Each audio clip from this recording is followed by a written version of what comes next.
Maraming Pilipino ang nag-a-abroad para magkaroon ng oportunidad sa ibang bansa. At isa si Eric sa mga OFW na nagpadpad bilang waiter sa Qatar. Bukod sa may maganda ng trabaho, malaki din ang sweldo pa. Over and above minimum wage plus tips pa. Kaya mabilis si Eric makaipon. Marami siyang gustong bilhin abroad.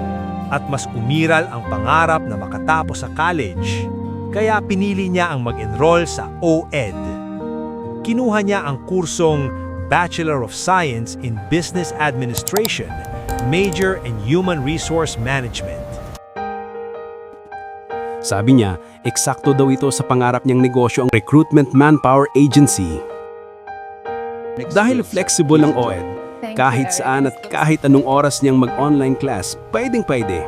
Sa sobrang determinado niya na makatapos, hindi niya namalayan na malapit na siyang makatapos sa kolehiyo. At nang dumating ang araw na kanyang virtual graduation, sobrang mixed emotions ang kanyang naramdaman nang mag-sink in na isa na siyang ganap na college graduate. We finally made it! Cheers to the future! Ibang klase ang OED. Tinutulungan nitong magkaroon ng katuparan ng pangarap ng mga OFW nating kababayan. Kaya, ano pa ang hinihintay niyo mga kababayan? Enroll na sa OED! Basta, online education, OED.